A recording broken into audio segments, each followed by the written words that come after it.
नमस्कार दोस्तों, स्वागत है आपका जीएस मंथन में। आज हम पढ़ेंगे उत्तर प्रदेश के लोकगीत।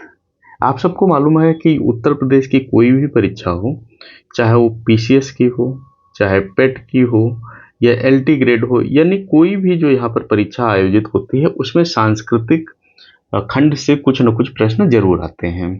तो इस भाग में हम उत्तर प्रदेश के लोकगीत पढ़ेंगे, अगले भाग में हम उत्तर प्रदेश के मेले पढ़ेंगे।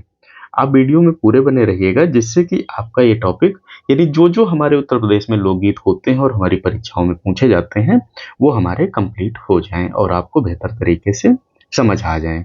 इसके अलावा हमने जनगणना पर वीडियो बनाया है, आपने उसको जरूर देखा होगा, यदि नहीं देखा है तो देख लीजिएगा। जो कि जनजातियों का वीडियो जो है वो भी आपके लिए महत्वपूर्ण है। उसमें उत्तर प्रदेश की सारी जनजातियों से संबंधित हमने वीडियो बना दिया है जो आपकी परीक्षाओं में बार बार पूछी जाती हैं, आप वो जरूर देख लीजिएगा। लोकगीत क्या होते हैं?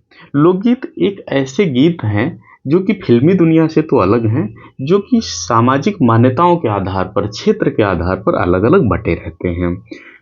ये उत्सव के हिसाब से मनाए जाते हैं, जैसे फसल के लिए अलग है, वीरता के लिए अलग हैं, और उत्तर प्रदेश में ये सारे लोकगीत मशहूर हैं अलग अलग क्षेत्रों में। हम वो पूरे समझेंगे। देखिए, भारत की सांस्कृतिक धरोहर में लोक संगीत का अत्यंत महत्वपूर्ण स्थान है।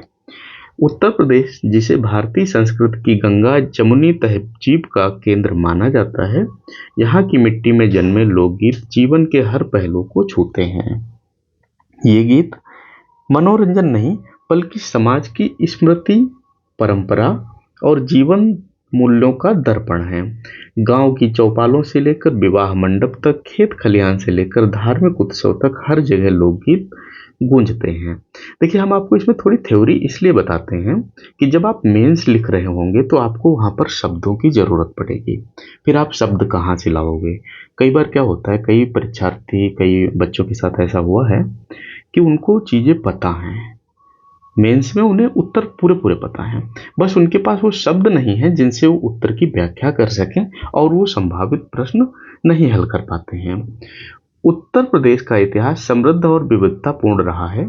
यहाँ गंगा, यमुना, सरयू और घाघरा जैसी नदियों के किनारे बसे गांवों ने संस्कृति को गढ़ा है।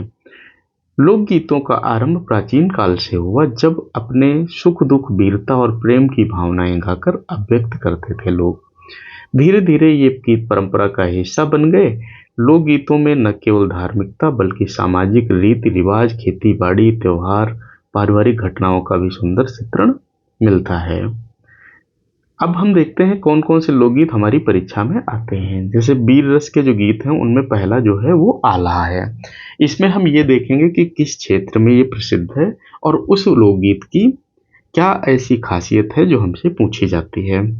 आल्हा कहाँ होता है? बुंदेलखंड क्षेत्र में प्रसिद्ध है। आल्हा और उदल की वीर गाथाएं इसमें गाई जाती हैं। संगीत में जोश, स्वर में ताकत होती है। युद्ध और शौर्य का जीवंत चित्रण मिलता है। इसकी विशेषता क्या है?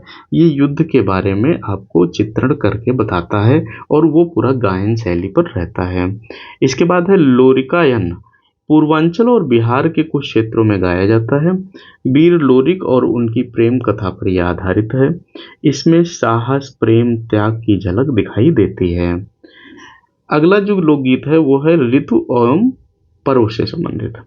कजरी खासकर बनारस, मिर्जापुर और भदोही क्षेत्रों में लोकप्रिय है। ये परीक्षा में पूछा जाता है कि कजरी कहाँ से संबंधित है। जो इनका गाए जाने का महीना है वो सावन और भादों के आसपास का है। बिरहड़ी नायिका अपने प्रिय के बिना पीड़ा व्यक्त करती है। स्त्रियों के समूह में झूला झूलते हुए गाया जाता है। अब देखो, इसको कैसे याद रखना है। झूला कब झूलेंगे? ज्यादातर सावन में झूलते हैं। तो जब झूला झूलती हैं स्त्रियां, उस समय इसको हमें गाती हैं। कजरी उस समय गाया जाता है। इसके बाद आता है चैती। चैत मास में गाया जाता है। हिंदी का जो पहला महीना है वो चैत होता है।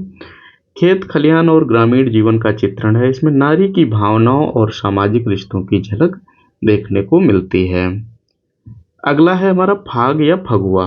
होली के समय गाया जाता है। उल्लास, मस्ती और रंगों की धूम का वर्णन है। स्त्री पुरुष दोनों समूह में गाते हैं। फिर अगला है 12 मासा। 12 महीनों के सुख दुख, ऋतु और भावनाओं का इसमें वर्णन है। फिर प्रत्येक महीने की विशेषता और जीवन से जुड़ाव का चित्रण है। फिर आता है संस्कार गीत। संस्कार गीत क्या है? ये विभिन्न विभिन्न संस्कारों पर आयोजित किए जाते हैं, जैसे सोहर है, पीसीएस में कई बार पूछा गया है, बहुत फेवरेट सवाल है। बच्चे के जन्म पर गाया जाता है। नवजात शिशु और माँ के सम्मान में स्त्रियां मंगल गान करती हैं।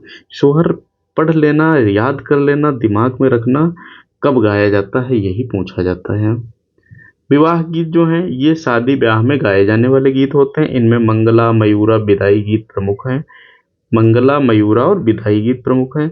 शादी के हर चरण के लिए अलग अलग गीत होते हैं। फिर आता है मंडन।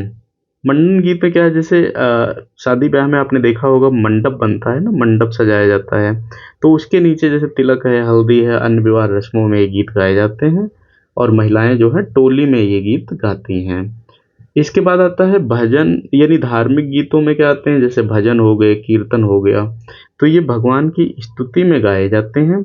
गांव की चौपाल और मंदिरों में सामूहिक रूप से ये गाए जाने वाले गीत होते हैं। फिर आता है रामायण और महाभारत। धार्मिक प्रसंगों पर यह आधारित हैं। घर में अखंड पाठ पूजा के अवसर पर गाए जाते हैं। फिर कृषि से संबंधित कुछ श्रम गीत आते हैं, जैसे कुंवर गीत है, फसल की कटाई के समय गाया जाता है। किसानों की मेहनत और खुशी का प्रतिबिंब है ये। अब देखो, कुंवर गीत को कह देगा फसल की बुआई के समय गाया जाता है। आपका यहीं पर इसको समझना रहेगा कि ये कटाई का गीत है। फिर आता है हलवा गीत। खेत जोतते, हलवा मतलब हलवा खाने वाला नहीं है, ये हल वाला है। बुआई करते समय गीत गाए जाते हैं। श्रमिकों में उत्साह और ऊर्जा बनाए रखते हैं। अब तो ट्रैक्टर का समय आ गया है और मशीनों का समय आ गया है। पहले क्या होता था, जब बैलों से जुताई होती थी, खेती होती थी, तो उसमें बैल जब चलते थे तो पीछे लोग गीत वगैरह गाते थे। अब देखो पूर्वांचल के लिए हम देख लेते हैं। कजरी है, चैती है, बिरहा है, यहाँ की आत्मा माने जाते हैं पूर्वांचल में। बुंदेलखंड में क्या है, आल्हा है, लांबी है, रागेल गीत गाए जाते हैं। अवध में सोहर, विवाह गीत और भक्ति गीत प्रमुख रूप से गाए जाते हैं। ब्रज में श्री कृष्ण भगवान वाले और राधा जी के गीत गाए जाते हैं। फाग है, रास है, भजन है। मध्य गंगा क्षेत्र में क्या रहेगा, बारहमासा और चैती गीत गाए जाएंगे। ये अलग अलग खंडों के हो गए। कुछ और गीत देख लेते हैं जो हमारी परीक्षाओं के लिए महत्वपूर्ण है, जैसे कहारवा है। शादी ब्याह और उत्सवों में गाए जाने वाला गीत है। ताल में गाया जाता है, ढोलक की लय मुख्य होती है। इसका प्रयोग बारात, स्वागत और नृत्य में भी होता है। पहले देखा होगा कहार डोली लेके जाते थे, ऐसे करके डोली टाइप का होता था, इसमें 2 लोग या 3 लोग ऐसे करके लगते थे और उसमें विदाई होती थी। तो ये लोग जो गीत गाते थे वो कहारवा करके माना जाता है। झूला गीत क्या है, सावन भादों के महीने में गाया जाने वाला है। जब स्त्रियां पेड़ों पर झूला झूलती हैं तब मिलकर यह गीत गाते हैं। इसमें प्रेम, विवाह और ऋतु का सौंदर्य झलकता है। कबीरपंथी भजन क्या होते हैं, संत कबीर दास की वाणी पर आधारित है। समाज सुधार और आध्यात्मिक संदेश से भरपूर है। गाँव में सुबह शाम भजन मंडलियों में गाया जाता है। रसिया गीत क्या होता है, ब्रज क्षेत्र का लोकप्रिय गीत है। राधा और कृष्ण की प्रेम लीला का चित्रण है। यह गीत हास्य, प्रेम और शरारत से भरा होता है। एक और पूछा जाता है जागर गीत। यह धार्मिक लोकगीत है, देवी देवताओं की स्तुति में गाया जाता है। विशेष अवसरों, मेलों और जागरण में पूरी रात ये गाया जाता है। जागर गीत परीक्षाओं में 1-2 बार पूछा गया, इसलिए इसको हमने शामिल किया है। तो यह धार्मिक गीत है, न कि और किसी प्रकार का। उसमें वो बोल देता है, जो पूछा गया था कि धार्मिक गीत जो है वो रण क्षेत्र का है, तो रण क्षेत्र का नहीं है, ये धार्मिक गीत है। अब देखिए इसका मतलब सामाजिक एकता इससे बनी रहती है, मिलजुल के चूंकि गीत गाए जाते हैं। लाभ है, स्त्री जीवन की अभिव्यक्ति है। अधिकांश गीतों में स्त्री की भावनाएं, पीड़ा और आनंद व्यक्त होते हैं। धार्मिक आस्था है, भजन, कीर्तन, रामायण गीत समाज को आस्था से जोड़ते हैं। पीढ़ी दर पीढ़ी ये गीत बढ़ते चले आ रहे हैं, भले ही कम हुए हों, लेकिन ये अभी गीत चल रहे हैं, क्षेत्रों में हमारे मशहूर हैं। शहरीकरण और आधुनिक संगीत ने लोकगीतों को थोड़ा पीछे किया है, लेकिन ये अभी जीवित है और हमारी असली पहचान यहीं से होती है। तो ये रहे हमारे लोकगीत से संबंधित जो प्रश्न बनते हैं वो पूरे। यदि आपको वीडियो पसंद आया हो तो लाइक करिएगा, कमेंट करिएगा, शेयर करिएगा। चैनल पर नए हैं तो सब्सक्राइब जरूर करिएगा, जिससे यूपी में कोई भी एग्जाम हो वो आप आसानी से इन चीज़ों को पढ़ के दे सकें और आने वाले वीडियो आपको समय से मिलते रहें। धन्यवाद।